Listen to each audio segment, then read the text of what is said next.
Deer বিয়াস, আসসালামু আলাইকুম। তো আশা করি সকলে ভালো আছেন। তো আপনারা যারা নতুন বা পুরাতন পুকুরে মাছ চাষ করতে চান, তো আপনারা এই ভিডিওটা সম্পূর্ণ দেখবেন। তো এই ভিডিওর উদ্দেশ্য হলো আপনারা নতুন বা পুরাতন পুকুরে কিভাবে মাছ চাষ করবেন বা মাছ চাষ করে আপনারা কিভাবে স্বাবলম্বী অর্জন করতে পারবেন, এবং কি আপনারা পুকুরে মাছ কিভাবে চাষ করলে আপনারা খুব দ্রুত বড় করতে পারবেন। তো আপনারা সম্পূর্ণ ভিডিওটা দেখেন, স্কিপ করে দেখবেন না। তো এই ভিডিওতে আপনাদের মূল টপিক হচ্ছে আপনারা নতুন বা পুরাতন পুকুরে কীভাবে মাছ চাষ করবেন। পুরাতন পুকুরের ক্ষেত্রে আপনারা পুকুরটা শুকিয়ে এমনভাবে শুকাবেন পুকুরে যেটুকু পানি না থাকে। যে পুকুরে বেশি পরিমাণ কাদা থাকে সেই পুকুরটা আপনি এক সপ্তাহ রোদ লাগাবেন, যে পুকুরের কাদাগুলো যে আপনারা হেঁটে যেতে পারেন এরকম শুকাবেন। তো শুকানোর পরে আপনারা পুকুরে গোবর দিবেন এবং কিছু প্রয়োগ করবেন।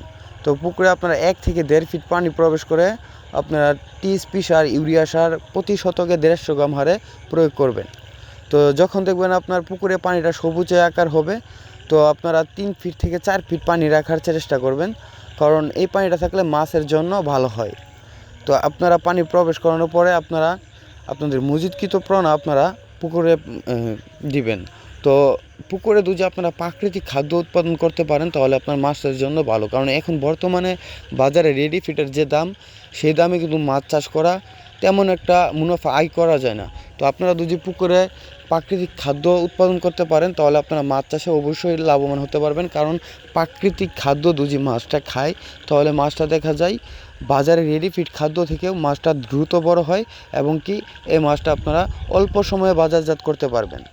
তো এবং কি আপনারা যারা ভালো মানের দেশি ও বিদেশি যে কোনো ধরনের মাছের পোনা, রেণু ও দানি পোনা ক্রয় করতে চান বা চাষ করতে চান, তারা আমাদের ভিডিওতে স্ক্রিনের নাম্বারে যোগাযোগ করে আপনারা আমাদের কাছ থেকে মাছের পোনা সংগ্রহ করতে পারবেন।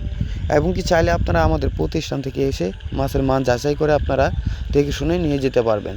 তো এবং কি আপনারা মাছের যে কোনো ধরনের রোগ, ধরেন জীবাণু বা পানি দূষিত এরকম বিষয়ে আপনারা আমাদের কাছ থেকে জেনে নিতে পারবেন।